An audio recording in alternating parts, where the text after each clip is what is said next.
It's still hard for me to believe that back in June, I went to Washington, D.C., and I testified before Congress. And then I told the world's most powerful government on national TV that they had forgotten their place. What was I thinking? My 8-minute testimony not only struck a chord, but it instantly went around the world through the internet, television, and radio. I received thousands of emails, Facebook messages, snail mail, tweets, phone calls. Here are just 3 I'd like to share with you, and I hope they encourage you as much as they did me. This first one was from the vice president of one of the largest wealth management companies in the nation. He writes, "Thanks for having the courage to face Congress, to put your organization, your face, and your name out there for public consumption, and for taking a stand on the assault that we are all under from this administration and their willing accomplices. For what it's worth, from one American to another, I am so very proud of your testimony. You captured the struggle and, most importantly, the worry I have for my children's future. I, like you, believe America that I know and love so deeply is being ripped out from under and replaced with a future country whose outlook to me is very bleak. Your testimony literally brought tears to my eyes, and I had to hide in my office with a few minutes to regain my composure." This is a man, by the way. I'm not the only crybaby. "I'm sure you've received some not so pleasant comments, so I just wanted to let you know that someone out there appreciated your courage and your testimony. I received this one from an FBI agent. It simply stated, 'You are the voice for many who believe in our country and what our country stands for. I am first a patriot and I love my country deeply. For those of us who cannot express ourselves because of our positions, thanks and God bless.'"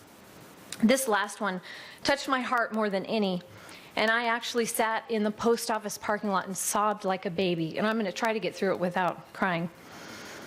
This comes from a homeschool mom in Vail, Arizona. She writes, "On the day of your testimony, I was gathering tools to put together a curriculum to teach my daughter how to write cursive. You don't know this about me, but I save every scrap of paper she has ever expressed a thought on. They're all super precious to me. Sending these things may give you a brief smile, but they are some of my greatest treasures. I haven't any money, but I have tons of treasure. I thought you might like to see some of it. Your testimony inspired political junkies like my husband and I, but I know that many in the next generation were listening as well. Julia has decided to make you Secretary of Veterans Affairs should she become president. So forget about the pensions and the IRAs. She's got you covered. Sincerely, Monique." Monique printed out part of my testimony, which I'm going to read to you in a minute. And I'll try to get through this without crying. This is partly what I said to Congress on June 4th of this year. I've never had that glasses issue here. It's written really small. "I'm not here as a serf or a vassal. I'm not begging my lords for mercy. I'm a born free American woman, wife and mother. And I'm telling my government, you have forgotten your place. It's not your responsibility to look out for my well-being or monitor my speech. It's not your right to assert an agenda. Your post, the post that you occupy, exists to preserve liberty, and you have sworn to preserve that duty, but you have faltered." So she took that, and her little 7-year-old daughter learned how to write cursive. This